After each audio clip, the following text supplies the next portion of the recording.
Përfaqësuesit e shoqërisë civile të cilët kanë qenë shënjes të repërgjimeve masive, shprehan revoltën për ndërhyrjen e pushtetit në komunikimin e tyre dhe përpjekjet për të penguar zërat kritik në shoqëri.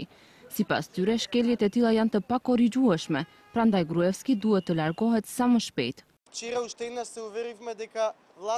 Dje edhe njëherë u bindëm se qeveria ka shkelur në mas të madhe nenin 17 të Kushtetutës së Maqedonisë me të cilën do duhej të garantojë fshehtësia e komunikimit të qytetarëve. Dje 10 organizata jo qeveritare u përballën me dëshmi se qeveria ka ditur çdo hap të tyre prej më herët dhe ka mundur të parashikojë se çfarë mund të ndërmarrin. A është e mundur një qeveri e cila i përgjon qytetarët e vet, sektorin civil i cili është kritik, qeveri e cila refuzon debatet publike, qeveri e cila qytetarët e vet i thret indian të korrigjohet? Një qeveri e tillë nuk mund të korrigjohet, prandaj ajo duhet të ikë. Në prag të bisedimeve në Bruksel, organizatat jo qeveritare i bën thirrje komisionarit Han për linjat e kuqe, se qeveria kalimtare duhet të formohet pa Gruevskin dhe pa ekipin e tij të ministrave të deritanishëm. Ata shprehen dëshpërimin nga deklarata e komisionarit Han se zgjedhjet e kaluara janë zhvilluar në atmosferë demokratike.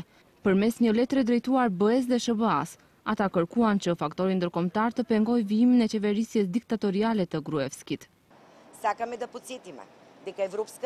Duam të kujtojmë se Bashkimi Evropian dhe SBA-ja kanë përgjegjësi të madhe në zbatimin e demokracisë dhe sundimit të së drejtës në Maqedoni.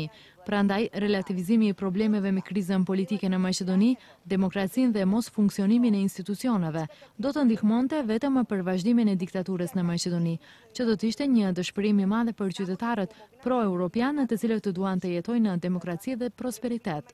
Përfaqësuesit e organizatave jo qeveritare kërkuan gjithashtu pastrimin e listës zgjedhore, çlirimin e radio-televizionit të Maqedonisë nga ndikimi i pushtetit dhe zgjedhjen e një prokurori publik të pavarur.